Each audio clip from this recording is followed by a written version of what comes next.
Chapter 6. One fight only. Spring had come to Newark at last. And the Braddock family had joined other families at the local church. Once a month the priest, Father Rourke, organized a birthday party for all the children, whose parents couldn't afford a party.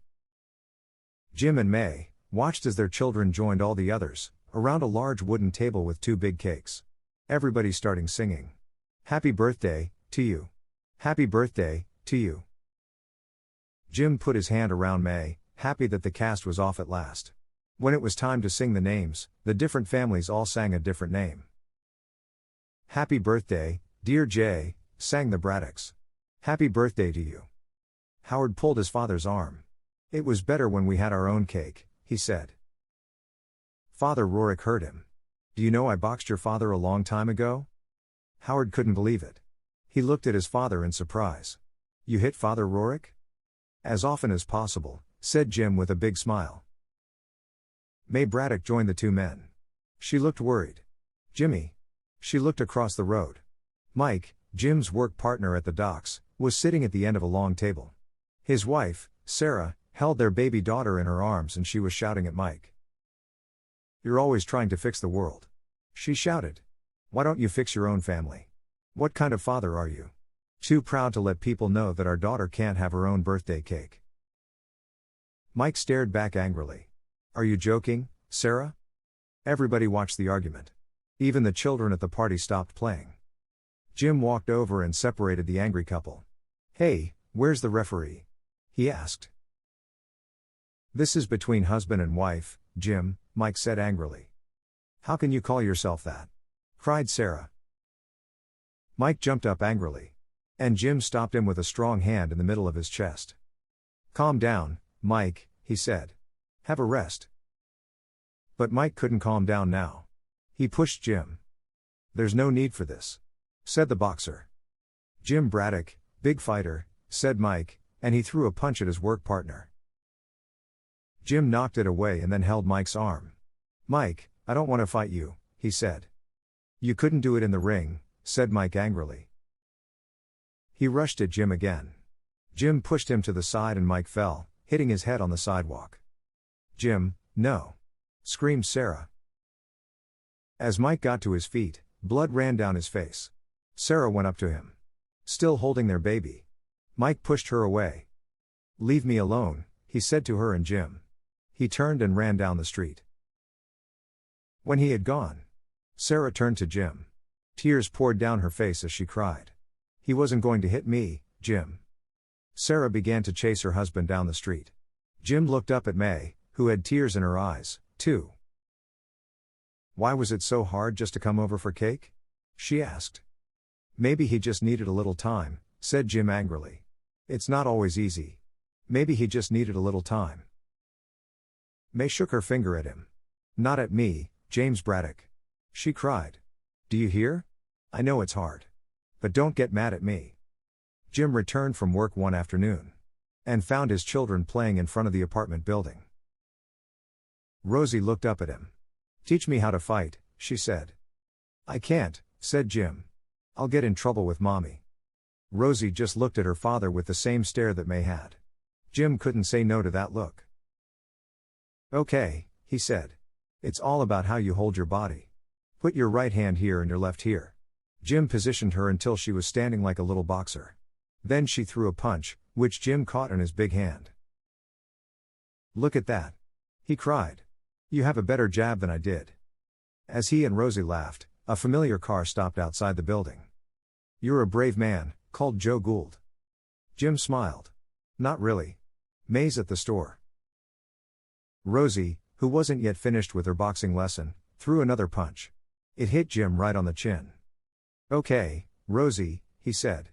"Good punch. Now go and box shadows while I talk to Uncle Joe." Jim looked at the manager's fine, new suit. "Still looking fashionable, I see," he said. "You have to show you're doing well," answered Joe. He gave Jim a friendly punch on the arm. "Good to see you, Jimmy. Then, I've got you a fight." Jim wasn't sure. "What about my boxing license?" "The organizers will let you fight one time only," said Joe. Jim asked the most important question, "How much?" $250. Joe replied. You're on the big show at the Madison Square Garden Bowl. In Long Island City. He paused, tomorrow night. Jim turned and walked away.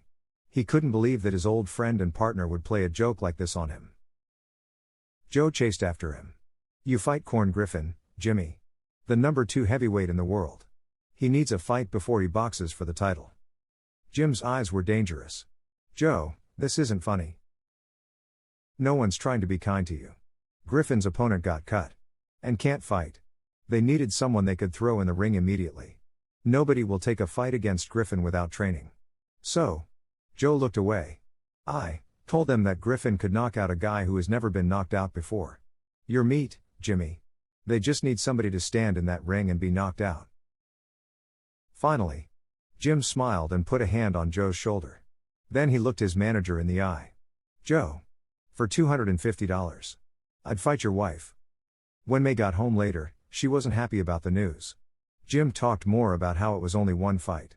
About how long he would have to work at the docks for so much money. In the end, May told Jim to take the fight.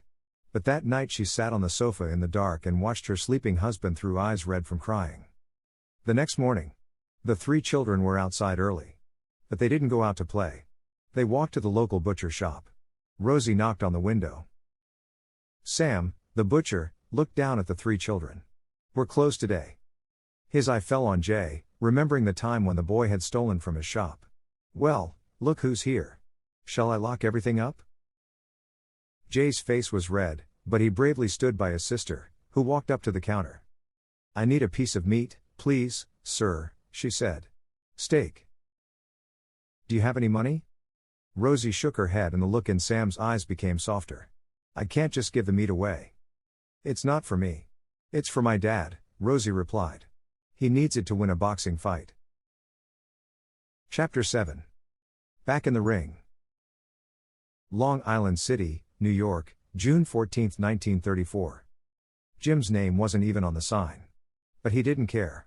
$250 and the chance to punch something real were the only things on his mind. Joe Gould didn't know what to think about the fight. The manager had tried to get Braddock back in the ring since the time. Jim had walked around the boxing club with his hat in his hand. Joe had pushed his way into Jimmy Johnston's office again and again, trying to get Jim a fight.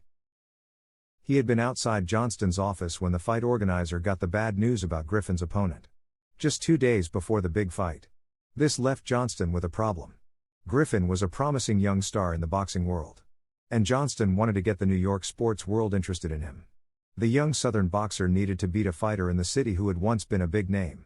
Now it seemed that Jim Braddock was the right choice, especially as Braddock's manager was waiting outside Johnston's office. Joe had accepted the offer. But now, on fight night, he was worried. He knew that Jim hadn't fought in over a year. Except for today, he hadn't trained in a long time.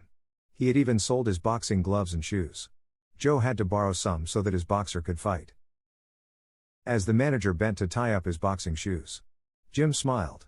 We both know what this is, Joe. It's a chance for me to earn some money for my family. And it's a chance to say goodbye to boxing in a big fight in front of a big crowd.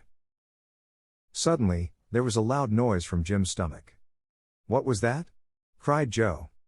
We got to the soup line too late this morning, said Jim. The food was all gone.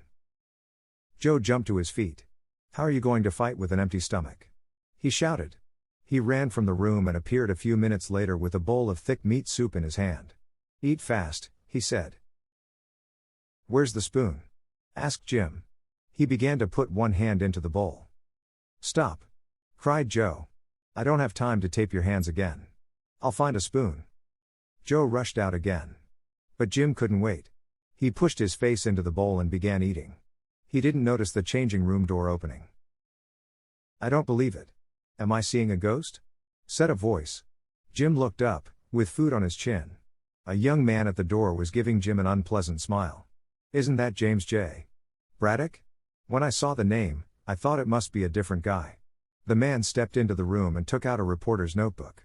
How's your right hand now, Jim? Jim's eyes narrowed as he recognized the reporter. He said the man's name, Sporty Lewis. Jim remembered what Lewis had written about his fight with Tommy Loughran. He repeated the reporter's words to himself. Loughran destroyed the unskilled New Jersey fighter. The fight was a funeral with the body still breathing. Lewis saw the look in Jim's eyes and stopped smiling. I don't fight the fights, Braddock. I just write about them. Jim stepped up to Sporty, toe-to-toe and eye-to-eye. Save that garbage for your readers, he said. Suddenly, the door opened and an official pointed at Jim. It's time, he said. Jim left the room, keeping his eyes on Sporty Lewis's. Sporty stared after him, pale and shaken. That guy, he said to the official. What a loser. Minutes later, Sporty was back in his seat by the side of the boxing ring. A young reporter next to him asked, Who's Jim Braddock? Get your pencil out, kid, Sporty Lewis said. I have your story for you. The walk from the changing room to the ring was the only time tonight that Jim Braddock was seen on his feet. In this corner, Corn Griffin. Griffin jumped to the center of the ring and lifted his thick arms above his head. The tall young boxer wore a confident smile on his face. He was young and powerful, a natural heavyweight with long arms and a big punch.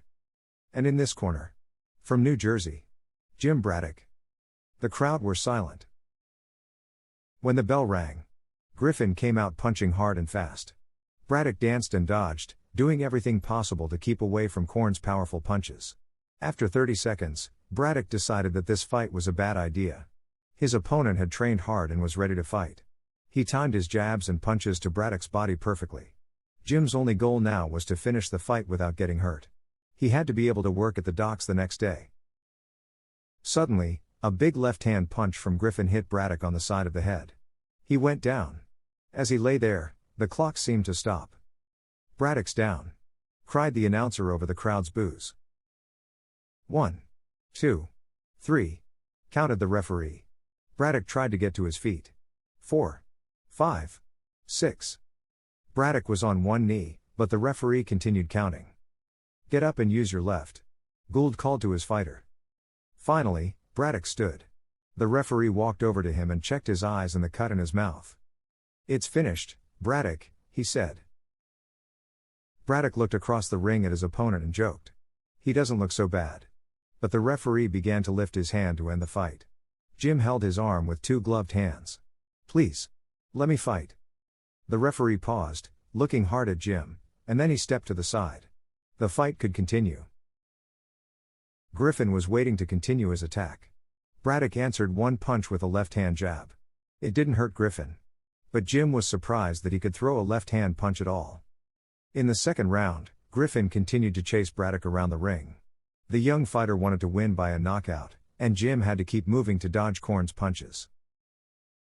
At the end of the round, Jim sat heavily in his corner. Joe poured water in the fighter's mouth. When it ran out again into the waiting bucket, it was pink with blood. Jim hardly heard his manager's words, though they were screamed into his face. He's half a step behind you, shouted Joe. Move to the side and see what happens. Hit him with two jabs and then the big punch. The bell rang for the third round. Braddock moved out of his corner slowly. Griffin came out punching. Remembering Gould's advice, Braddock moved his shoulders to one side. Griffin didn't see the move and Braddock hit him with a right that sent Griffin to the floor. The referee started counting. That's it, screamed Gould. The little manager started to dance and throw punches in the air. 3. The referee's count continued. Joe's eyes, shining with happiness and surprise, met Jim's. Where have you been, Jimmy Braddock? Griffin was back on his feet. But now Jim was the one moving with confidence. Braddock rushed forward, throwing punch after punch. Gould was screaming. That's it. Send him home. Send him back south or wherever he comes from. The punches didn't stop. They fell like rain on the soup line, like snow on the Newark docks. Finally, Braddock delivered a hard right punch and stepped away. The crowd just watched as Griffin fell forward. He landed on the floor and stayed there. In the silence that followed, Jim saw Sporty Lewis next to the ring. The reporter's eyes were big with surprise. The next second, the crowd went wild. I can't believe it. The radio announcer was saying. Corn Griffin, the number 2 challenger for the heavyweight title, has been knocked out by Jim Braddock in the third round. Before he left the dressing room with Joe Gould, Jim finished the bowl of food. Imagine what I could do if I had steak, he joked. On their way out, they paused to watch the end of the evening's main event. The heavyweight champion of the world, Primo Camera, was defending his title against a strong, young boxer called Max Baer. Baer's punch was so powerful that he had once killed a man in the ring. This was the fight the crowd had really come to see. In the last round of the fight, Max Baer's powerful punches were falling on Camera without end. Camera fell to the floor. "Imagine a punch like that hitting you," Joe said. Camera was an enormous man. But Baer was much faster. All night he had danced and dodged Camera's fists. Now, Camera was bloody and beaten as he got to his feet, holding the rope with one glove. Baer just laughed at the defending champion, knocking away his weak punches easily. Primo Camera has been knocked down 11 times. The radio announcer was saying. And Max Baer looks sure that he will be the next champion. Camera moved his tired body toward his opponent for a final attack. The challenger waited patiently with an ugly smile on his handsome face. When Camera reached the center of the ring, Baer decided to end the fight, throwing punch after punch at the champion. It was so terrible that even Joe couldn't watch.